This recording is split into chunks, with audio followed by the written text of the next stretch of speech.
It's exciting to know that there are organizations and individuals who've been fighting this battle and understand this history, understand what's been happening.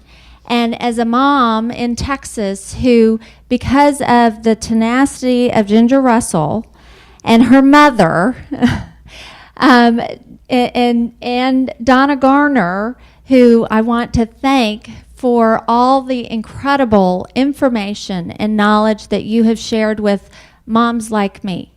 Because we have a conference call on Wednesday night, and if we didn't have those conference calls, I would not have been able to connect the dots and start to clearly understand what this big picture is and the illusions that have been created that caused me to send my children to school thinking that those teachers love my kids. Of course they're getting a good education. And then because of technology and the great work that Dr. Peg Luksik has been doing for so many years, I watched a 2-hour video and was just going, okay, I get it now. I'm connecting the dots. C-scope is Common Core. It's all connected. And so when Rebecca had this crazy idea of having this counter conference, and I am blaming it on her, and you'll get to meet her a little bit later. I called Peg Luksik, I called Dr. Sandra Stotsky. They said they would be here, when and where, and we will be there. And I said, okay, we're having a counter convention, let's go. And so I want to, and I'm not going to take the time to do a big introduction. I'm going to let you tell us who you are and how you got there, and the battle that we fought, that you fought, along with so many others, to push back. Now it's our turn to fight. So, Dr. Peg Luksik. Good morning. Thank you all for coming today. I come from the state of Pennsylvania. Let me tell you a little bit about myself. The first thing you need to know is that my 35th wedding anniversary is Monday. And my husband and I have 6 children. They are all girls except for 5 of them. It's an IQ joke. How fast did you get it? My background, I am a teacher. I have in both special ed and elementary education. I've taught everything from preschool through college in pretty much every educational setting. While I was in grad school, part of my fellowship requirements was to run the psychometric testing clinic at the university. So I have a great deal of experience in administering, interpreting, scoring, and then diagnosing children based on those tests. For a number of years, I worked for the United States Department of Education. My job was to review and evaluate education reform initiatives. I was also an advisor to the Reagan administration's Commission on the Family. I was about 6 years old when I did that, just so you understand. Before I forget, I always get asked, can we get copies of things you've done? And so one of my sons is an engineer, and he helped me produce. They're in the back. When I go to a state, I always look at the state documents. I have with me today Pennsylvania and New York because they're the last 2 I've done. There's also one called Should Our Children Be Standardized that actually goes into what happens when you create one standard for everyone. And they'll be in the back at the end if you would like to participate. Here you are. If I don't say it at the beginning, I forget at the end. I do have a long history in this because I was one of the opponents of outcome-based education. I actually debated it in every state but Hawaii. I was even in Alaska. Now, I went to North Dakota in February and Louisiana in August, which my husband said was poor planning on my part. But I wound up debating secretaries of education and governor's assistants and pretty much the teachers' unions and the school superintendents on this reform. How did I get involved? Pennsylvania was one of the states when Goals 2000 was being implemented, and we published what were called outcomes. There were hundreds of them. And I got a copy and thought, I don't really want to do this. I'm very busy. And someone called and said, they're 30 days away from being enacted. Could you please help? So I read them. The child will respond appropriately to various forms of humor. The child will appreciate alternative lifestyles. The child will demonstrate honesty. So I thought these are insane. So I called the State Board of Education and I got the executive director and I said, where did you get these? And he said, oh, well, we had meetings all over the state of Pennsylvania, and parents and teachers and taxpayers all came together and they wrote these. And I said, uh-huh. So when they came to the meeting, was there a table in the room? Well, of course. Was the table empty? Well, no. What was on the table? Connecticut's outcomes. Okay, thank you very much. I called Connecticut. And we went through the same thing. And where did you get your outcomes? Pennsylvania. Something's rotten in the state of Denmark. As I traveled from state to state, at one point I stood in Ohio and read them Colorado's outcomes, except they were holding Ohio's and they thought I was reading Ohio's. They were identical. Now, if they said times tables, I wouldn't have minded so much. But appreciate humor? So I started to do press conferences and to kind of build some public awareness. And in one of them, we walked through the we'll be tolerant of various lifestyles. And the press went, what's the matter with that? And I said, I'm a cannibal. It's my lifestyle. Appreciate me. That wasn't what they expected. I'm a hitman. I'm a drug dealer. I'm a pedophile. Those are my lifestyles. All of a sudden, it didn't mean what they thought it meant. And so things started to turn. The battle took years. In that battle, I did a video called Who Controls the Children that literally went from coast to coast. No, I'm afraid not. Is it going to continue? There we go. Haha. Literally went from coast to coast, and I wrote a book called Outcome-Based Education, The State's Assault on Our Children's Values that went through 2 editions. And it went, again, from coast to coast. And parents and teachers and taxpayers stood up and fought back. And here we are again. And when I started Common Core, I looked at Who Controls the Children, which I made in the early 1990s, and realized you could be talking about the same thing, because there is no difference. This is just the latest iteration of the federal government attempting to standardize our children. So let's take a minute and walk through the theory underneath. Because what you hear is, well, we're probably just not implementing that correctly. It's broken at its root. There's no way to correctly administer poison if it's poison that you're administering. So let's talk about how this fits together. We're going to have achievement standards, and as you heard, No Child Left Behind said by the end of this school year that just ended, 100% of the children had to be proficient in math and reading and science. That means meet the bar. Can you mandate achievement? Well, you can. Does that mean it will happen? So when you mandate an impossibility, what occurs? Let me show you. Stand up. Wiggle your little tushies while you're up there. Exercise is good. Okay, this is vocal performance. When you can meet the standard, you can sit down, but you cannot sit down until you meet the standard. Are you ready? Luciano Pavarotti. Anybody who can sing like Pavarotti can sit down. Soloist with the New York Metropolitan Opera. Chorus member with the New York Metropolitan Opera. Soloist with a regional symphony. Chorus member with a regional symphony. Soloist with the church choir. Sings in the church choir. Sings in the shower and enjoys it. Can't carry a tune in a bucket. Can't find the bucket. Now, every state is mandated to say 100% of the children will be proficient. But the state could set the definition of proficient wherever it wanted. Where was it going to set the definition for proficient in vocal performance? Well, where did you all sit down? At Sings in the Shower and Enjoys It. I'm a teacher in a classroom. I have punishments if all of the children in my classroom do not reach my standard. There is no reward for anybody getting beyond my standard. So if the state sets the standard, it Sings in the Shower and Enjoys It, and the teacher is punished if every child does not reach Sings in the Shower and Enjoys It, where is that teacher going to spend his or her time? With the can't find the buckets out there. Getting them up to Sings in the Shower and Enjoys It. But what about the child for whom the standard should have been Pavarotti? Well, education failed that child. But it was a silent failure. because that child could sing in the shower and enjoy it before that kid even entered the classroom. So they met the standard. No one knew that education failed that child, but it did. Now, in vocal performance, it's kind of an amusing anecdote unless you actually happen to be a child who is going to be a vocal performer. But what about if it's math or reading? This system changes the way that we look at education, and it changes the way that we look at our children. It used to be that the goal of education was to take that child and bring that child to his or her potential.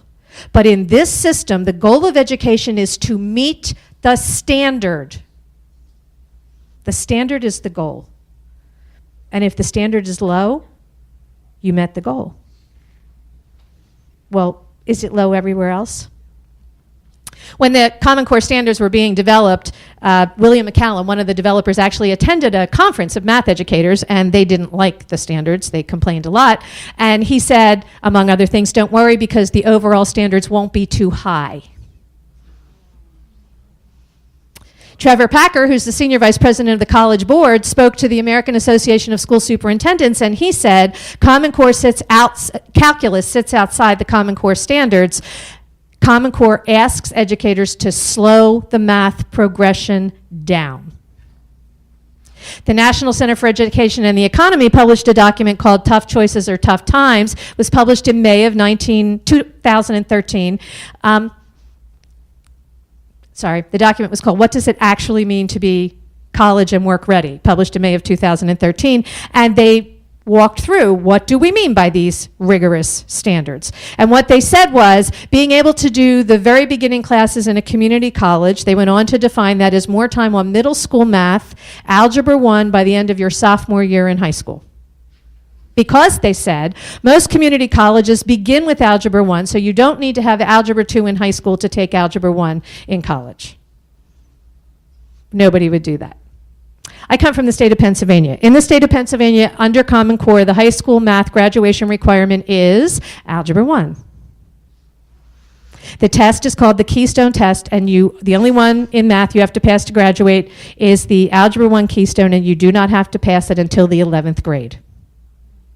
Because you remember Algebra 1 by the end of your sophomore year in high school. In September of last year, there was a debate, and there were 3 on the con side, 3 on the pro side, including the secretary, and one of the folks on the proponent side said to me, Peg, these are still high standards. They can still take AP Algebra 2. And I waited to see if anybody would correct him, but nobody did. Well, currently, if you take Algebra 2 in college, it's not an AP course. It's a remedial course. But if you don't have to take Algebra 1 until your sophomore year, that makes geometry your junior year, and that makes Algebra 2 your senior year. Now, the document, what does it really mean to be college and work ready, said that they were based on research. So I looked. The U.S. Department of Education actually does do research. In 1999, they published a document called Answers in the Toolbox, where they looked at what factors led to success in college. And what they found was that if a child had any high school math beyond Algebra 2, they more than doubled their chances of getting a bachelor's degree if they went to college. That study became the basis of a meta-analysis done in 2004 by Auburn University. They looked at 25 years worth of studies, and what they found was that if a child gets to calculus in high school, they are 28 times more likely not just to get a college degree, but to be a high achiever in post-secondary school. And that was corrected for race, socioeconomic status, and the kind of high school you went to. So in other words, the highest level of math you get in high school is the biggest predictor of success in college, and if you can get past Algebra 2, you will succeed. And if you get to calculus, you're almost guaranteed to succeed. Now, am I saying every child should take calculus? No. Am I saying every child should go to college? No. What I am saying is that no high school policy should deny our children the opportunity to have the coursework that opens doors of achievement for them in college. And Common Core closes doors that the U.S. Department of Education absolutely knew needed to be opened.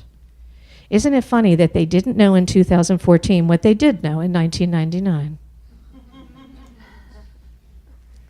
Now, what happens in a classroom? Because what you hear is, these are just standards. This isn't curriculum. These are just standards. That is educational poppycock. Let me give you an example. The standard is, here's my chocolate cake. Your chocolate cake has to taste just like my chocolate cake and have the same texture as my chocolate cake. You see my cake? It's a really good cake. And the assessment is, I'm coming to taste your cake. How many recipes can there be? One.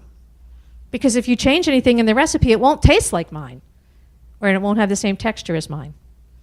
And then if the Department of Education says, and you know what, on our website, we're going to put the recipe for all of you people and you can have it for free if you just go there. Won't you go there? Of course you will. Did they know that? Oh, absolutely, they did.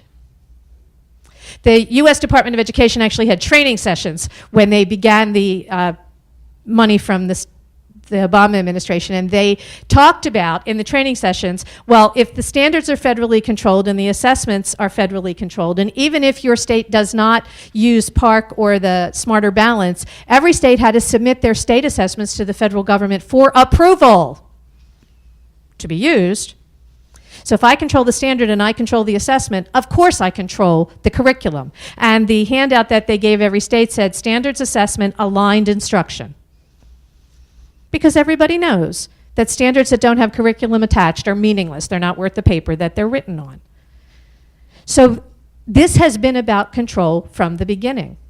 Now we talked a little bit about the math rigor, slowing math down. What about English? Well, if you read what the marketing says, it says close and thoughtful reading of the text. So I went out and bought the 12th grade literature book published by Pearson, which is the largest publishing house producing all the Common Core materials. It was their 12th grade literature book, and I started paging through it and thought, wow, there's Chaucer in here, and there's Beowulf in here, and okay. And so I thought, well, I'll read through the whole thing. So I opened it up, and here's page 1 of the student book. And on the very first page of the student book, the first thing that they tell the students is, every selection in this book is available in audio format. In other words, you don't have to read a single word. And the second thing that they tell them in the same little box is that we give you audio summaries of every selection. So you don't even have to read the Cliff Notes, because we'll give you the Cliff Notes version that you can listen to. I'm wondering how it can be close and thoughtful reading of the text if you don't have to even read the text at all. And that's the first thing that we tell the children. Now, I've been in lots of classrooms. And if you're honest, you'll know you probably did this too. We all know kids read the Cliff Notes, or now they call them the Sparks Notes. We all knew that they did that. You probably did too. If you're really honest, you probably did too. But those of us teachers who actually wanted them to read the language of Shakespeare or Chaucer, we made sure that our tests and our activities, you couldn't actually do them if you only read the cheat sheet. We wanted you to read the real thing. But in this case, the publisher says you don't have to read anything, you can listen to it, and we'll give you a audio Cliff Notes. And of course, all of the activities and all of the tests, we're writing those too, so those Cliff Notes will work.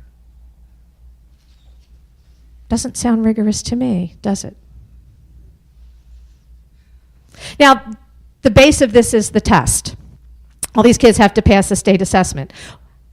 And what we hear is, and what you've seen is, these tests are valid and reliable. Now, valid and reliable actually does mean something. It's a construct in evaluation.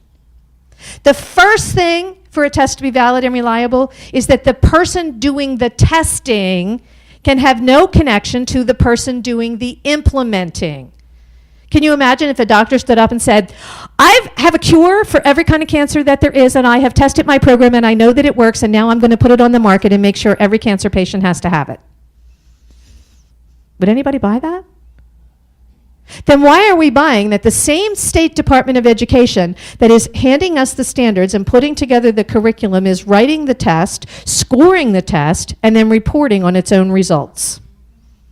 If you were a bank, would you give a business a loan based on that kind of information? No, of course not. And what does it look like when they write the test, score the test, and report on their own results? Well, in Maryland, their website actually says that the teachers got together and put the definition of proficient where all the kids would meet it. And it says it in those words. In Pennsylvania, the Algebra 1 test,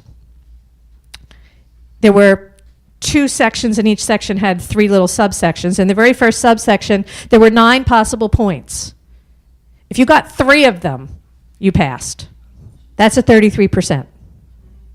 The highest percentage you needed to get was a 60%. Now, parents didn't know that that was what it meant. Parents got a paper saying, congratulations, little Johnny is proficient.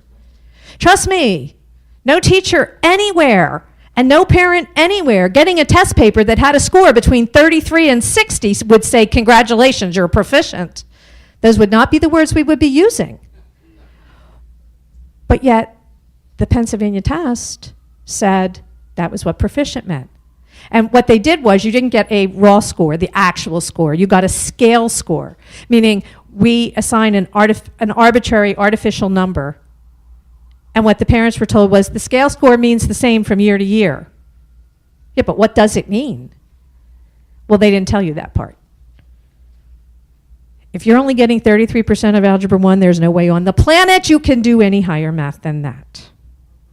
Sadly, only 34% of the kids made it, even with that definition. In Georgia, the teachers got together to define proficient, and so I read through their process, and they gave them the test, and the teachers took the test, and they decided, okay, these are the things we think that all the children need to pass. Then they were given information saying, if you put the standard there, this is how many children will pass. Would you like to move the standard? And they went through that process 3 times. Each time being told, if you put it there, this is how many will pass. In Tennessee, they reported that 100% of their children were proficient on the state assessment. When those same children in the same grade took the national assessment in the same subject area, 26% passed. How could that possibly happen? Because the states were told, you have to prove that 100% of your children are proficient, or there are penalties, but you can set proficient wherever you want. So what did they do? Well, they set proficient as low as they could. When you're mandated to accomplish an impossibility, you maneuver to make it look like you did so. And that's what the states did. And they all did it. All the states lowered the definition for proficient. The Common Core marketer stepped in and said, nobody's proficient, nobody's matching. So we're not going to address the fact that we've mandated an impossibility. We're not going to look at, can you actually make every child achieve the same knowledge to the same level? Instead, we're just going to centralize control. So Common Core took a failed program, did not address any of the reasons that it failed. Instead, they just centralized it. So you have even less control. And the same states are internally auditing themselves. Now let's look at the assessments. When you went to school, you took achievement tests, you probably remember. You either took the California or the Metropolitan or the Iowa or the Stanford. They were the 4 big boys, so you probably took one of those. Achievement tests were not high stakes for you. It was like they took your temperature. This is how you do. And what you got back from that achievement test, when you got the score sheet, it said your little Johnny scored at the 75th percentile compared to all the children in the nation, meaning 75% of the kids were worse and 25 were better. And he scored at the 80th percentile based on your state. You got little Johnny's operating at this grade level. How did they know?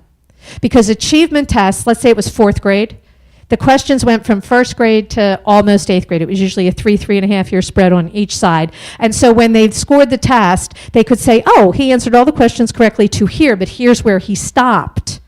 So we know just where understanding stopped, which is how they got the grade level. Or he's answered everything correctly, so he's operating this many grades ahead. And if you remember, it would say, like if you were in 4th grade, it would say 8+ or 7+, meaning that's as far as the test went. And you answered them all correctly. So we don't really know how much farther little Johnny could have gone. So you got a grade level. You got a raw score on that paper. It said there were 10 questions and you got 6 correct. And so the 4 you didn't, on the side it would say that you didn't do the multiplication. You got question 7 wrong. It was about multiplication. So you knew how your child compared. You knew about what grade level he was operating on. You knew what his raw score was. And you knew which ones of these did he not understand. So the teacher had something to work with. Teachers were evaluated using achievement tests, saying, okay, if this is 4th grade and the middle of your class is at 4th grade, you're doing a good job. There's going to be kids above and kids below. We used to call that the bell curve. A bell curve looks like a snake that swallowed an elephant. It's skinny on the ends and fat in the middle. Teachers, therefore, because the achievement test measured all the way up and down, if the middle was the middle, teachers were rewarded for pushing the kids at the top as hard as they could to pull the top of the curve up, and then they pulled the kids at the bottom. And as long as their middle was the middle, they're doing a good job, because there was an understanding that children aren't identical. They're not the same. If you look at your lap, pretend there's a string on your lap. In traditional education, the teacher pulled the string across the lap. Right beside the teacher's fingers is the top of the string. Those are the kids who learned it almost before you taught it. And at the bottom were the kids who learned it the most slowly, but they kept moving forward because education spiraled around. But in this system, the teacher's going to go to the other end and push the string because the top doesn't have to move. Totally different image. So, but in Common Core tests, they don't work like that. First of all, they're high stakes. Can you give a high stakes assessment to children and make it be valid? No, you cannot. Because you cannot control what the children bring to the testing situation. Maybe their dog died last night. Maybe they're sick and don't know it. Maybe there was an ambulance up the street. Or there was a huge upheaval in their family that they're now upset, and so they're not really focusing. In any given large testing population, about 10% of the kids will have that extraneous factor that is affecting their score. But you don't know which 10% they are. However, as the socioeconomic status of the children drops, that percentage rises. Because they're more likely not to have had breakfast that morning, and they're more likely to have had family upheaval or something happening in the neighborhood that kept them awake the night before. So for the children that you most need valid results for, you are the least likely to get them. But you don't know which children they are. So the Common Core tests on their face are not meeting the status for valid. Now let's look inside the test. The PARCC test says starting in 6th grade they can use a calculator. Many states let them use a calculator at any level. Some states say not only can you use a calculator, but we're going to give you the formulas that you'll need to solve the problems that we ask you. So they hand the kids a formula sheet and then they can use a calculator. That's a plug and chug test. All they have to be able to do is plug the numbers in. What about the children who don't have a calculator? The PARCC tests say they can use a word processor, which includes spell check. So they don't have to be able to spell either. The math tests include what is called a constructed response now. That's where you get a math problem. It comes in parts. It's worth 4 to 6 points. The first part is math.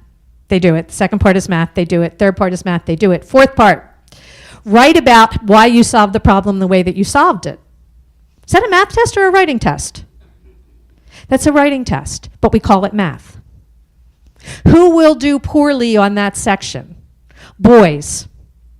When you ask a little girl to write an essay, you get 3 pages and little hearts over the eyes, and she'll probably tell you what she had for breakfast that morning while she's explaining it. You ask boys, especially boys who are really good at math, why did you do the math the way you did the math? They'll write because that's the way it works.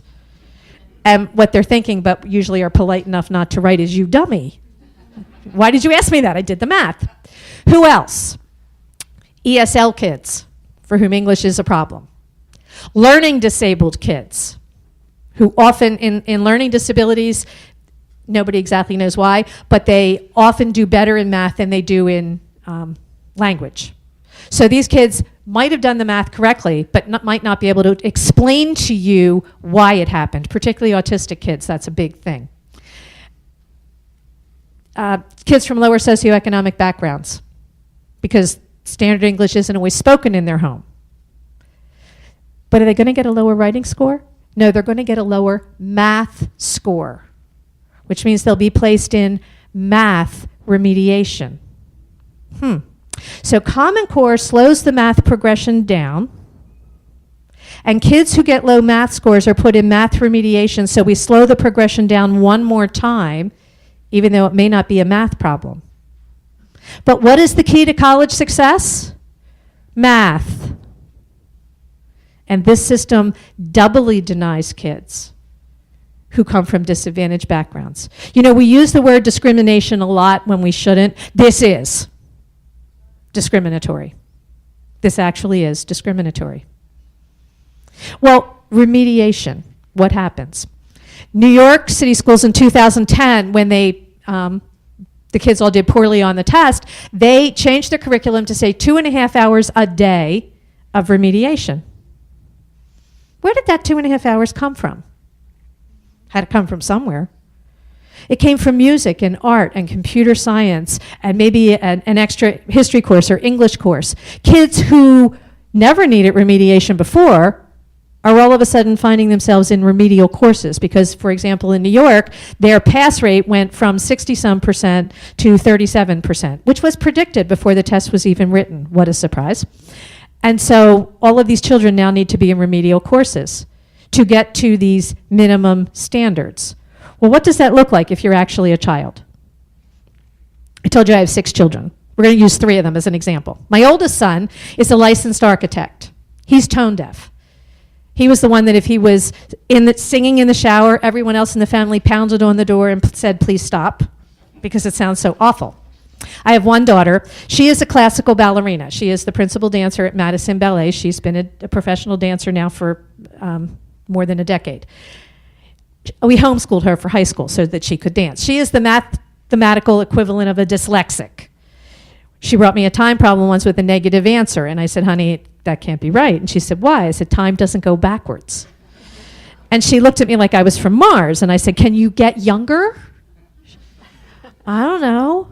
Okay, so math is not her thing, to put it mildly.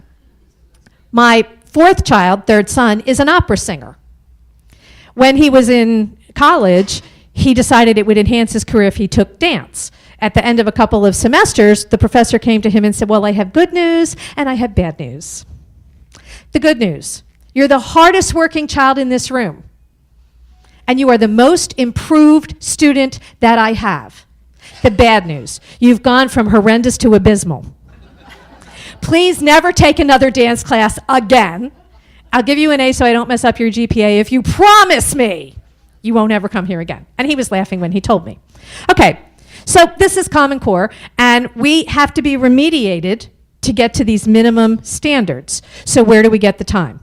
Well, my architect son would need to be remediated to get from can't find the bucket to sings in the shower and enjoys it. And the time would have to come from design and math, because that's where he's way above the standard, so we take the time from that. And my dancing daughter would have to be remediated in math to figure out the time doesn't go backwards. Where do we get the time? From dance. And my opera singer son would need to be remediated to be able to do one pirouette without falling on his face. Where would we get the time? From vocal performance. I thought education was supposed to be about building each child to their potential. But that's not what Common Core is about, because in Common Core you spend all your time remediating your weakness to minimum competency instead of developing your strength to maximum potential. I've trained teachers when I was in, when you're in grad school and you have a fellowship, you're like slave labor, so anything they need to be done, you kind of have to do. When I was in grad school, that was when the federal Public Law 94-142, that was the special ed law that created IEPs, was passed. And so there were like 6 of us, we were the regional trainers for the entire northwest quadrant of the state of Pennsylvania in how to implement this law and how to train teachers to be able to deal with least restrictive environment. And then since then, I've both trained teachers in classroom management and how to teach. So I've spent an awful lot of time in training teachers in my whole career. And one of the things that I used to say, until I was kind of tired of hearing me say it, was the best teachers do not teach math and reading and science and history. The best teachers always remember that they teach children about math and reading and science and history. But your focus is on the child. But in Common Core, the focus is not on the child. The focus is on the standard. Everything is about meeting the standard. So curriculum changes so that we can meet the standard. All of the pieces of what happens in a school day revolves around meeting the standard. Is that just my opinion? No, there's actually been studies on it. The National Academies Press published a study, what happens when you implement this, and they looked at Texas and Chicago, Tennessee. They looked at about 7 different states, and they looked at a variety of studies. And what they found was that when you implement this system, teachers focus on the quadrants of students who are immediately above that minimum standard and immediately below that minimum standard. They ignore the kids at the very bottom because they'll never make it. So the teachers try to cut their losses to get as many kids as they can. So the studies found that over time, the kids at the very bottom fell farther behind. They ignore the kids at the top because they've already met the standards. So we don't really need to give them instruction. They're already there. Everything focuses on that middle. But over time, that begins to drop because minimum becomes the maximum and everything starts to lower based on it. Again, if we know this, why are we doing this? Let me perhaps explain it. In Pennsylvania, the State Board of Education and the Department of Education actually testified in front of our House Education Committee, and in the long conversation that ensued, part of what they said was, well, we need all of the standards to be the same. For example, if you buy a hamburger at the McDonald's in Erie, which is in the northwest corner of our state, and then you go to Philadelphia, which is in the southeast corner, and buy a hamburger, it's the same hamburger. So why can't the same quality standards apply to all of our children? So let's explore that analogy since it was their analogy. Let's start with the underlying premise. When you go to McDonald's, all the ground meat that they use is the same. If the ground meat doesn't meet that USDA, whatever standard they have, they throw it away. If the ground meat is above that standard, you know, like maybe it's Angus beef or something, well, they throw that away too. They don't use it because they'd have to charge too much for the hamburger. So all the ground meat is identical, and they discard anything that is above or below. All of the equipment in every McDonald's is the same. They're required. The stoves are the same. The kitchen's set up the same. If you go into the back of any McDonald's, they're all the same. They all run at the same temperature. All the spatulas, everything is identical. The recipe is identical. McDonald's actually has a school. I was kind of interested to find out that you have to go and learn how to make a McDonald's hamburger. And you